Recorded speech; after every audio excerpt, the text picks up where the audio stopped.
دوستو السلام علیکم. ساری سندھ کو مبارک ہو اور سندھ کے اس شعور کو مبارک ہو جو اس جو گیما گیمی کے دور میں، نفسا نفسی کے دور میں دو اپنے بھائیوں کو صلح کروانے میں کامیابی حاصل کی اور پہل کی. یقیناً آپ سمجھ گئے ہوں گے کہ میں اجڑ کلیری تکرار کے حوالے سے بات کر رہا ہوں. اجڑ کلیری تکرار جو ایک ناسور بن چکا تھا خیپور میرس میں اور ٹارگیٹ کیا جا رہا تھا غریب عوام کو. اجڑ بھی غریب مر رہے تھے، کلیری بھی غریب مر رہے تھے.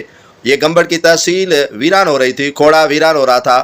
لیکن سرداروں نے اور جو عمائدین ہیں انہوں نے ان دونوں قبائل کے درمیان آج صلح کروایا. بڑی خوشی ہوئی، خاص طور پر درگاہ جو سچل سرمست کے گادی نشین ہیں میاں عبدالحق فاروقی، سردار میر عابد حسین جتوئی ہو گئے، سردار نذیر جامڑو ہو گئے اور اس کے علاوہ ذوالفقار خان کماریو ہو گئے سردار.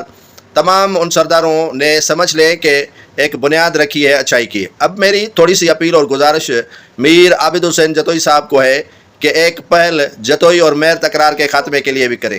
آج سردار علی گوہر خان مہر سے ڈی آئی جی لاڑکانہ ناصر آفتاب اور ایس ایس پی نے ملاقات کی ہے اور انہیں کہا ہے کہ آپ مہربانی کر کے جو جتوئی مہر تکرار ہے ان کا خاتمہ کریں. مہر جتوئی تکرار سے کافی قیمتی جانیں ضائع ہو چکی ہیں اور اللہ کرے کہ یہ سندھ مدینے والے کے صدقے اور کعبۃ اللہ کے صدقے محفوظ رہے ان قبائلی تکراروں سے اور سندھ کے عوام خوشحالی کا سانس لے سکیں.